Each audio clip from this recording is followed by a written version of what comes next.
வாங்க மக்கள், இன்னைக்கு வீடியோல இந்த வெயிலுக்கு ஏத்த ஒரு சூப்பரான ரெசிபி ராகி களி எப்படி செய்யறதுன்னு பார்க்கலாம். அரை கப் அளவுக்கு பச்சை அரிசி எடுத்து தண்ணி ஊத்தி நல்லா 3 டைம் கழுவிட்டு அரை மணி நேரம் ஊற வச்சிருங்க. தனியா ஒரு குண்டான்ல 5 கப் அளவுக்கு தண்ணி ஊத்தி கொதிச்சதுக்கு அப்புறமா அரிசியை வந்து போட்டு வேக வச்சிடலாம். சாதம் நல்லா குழைய வேகட்டும். இப்ப அது கூடவே தேவையான அளவு கல் உப்பை போட்டு நல்லா கலக்கிடலாம். ஒரு கப் அளவுக்கு ராகி மாவை போட்டுட்டு கலக்க வேண்டாம், அப்படியே விட்டுருங்க. அந்த சூட்ல இந்த ராகி மாவு வந்து வெந்து வரும். அதுக்கப்புறமா இதை வந்து கலக்கிக்கலாம். உங்க வீட்டுல இருக்கிற மத்த வச்சு இது போல வந்து குத்தி குத்தி கலக்கி விட்டுருங்க.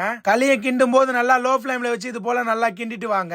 இந்த ஸ்டேஜ்ல தண்ணி தேவைப்பட்டா தண்ணி ஊத்தி நல்லா கலக்கி மூடி போட்டுருங்க ஒரு 5 நிமிஷத்துக்கு. அடுப்புல இருந்து கீழே இறக்கி வச்சு நல்லா இது போல கலந்து விடுங்க. இந்த களி கூட எதை வச்சு சாப்பிட்டா காம்பினேஷன் நல்லா இருக்கும்னு சொல்லிட்டு மறக்காம கமெண்ட் பண்ணிடுங்க. இப்ப களி ரெடி ஆயிடுச்சான்னு பாக்கிறதுக்கு தண்ணியில கையை நினைச்சிட்டு இது போல எடுத்து உருட்டி பாருங்க.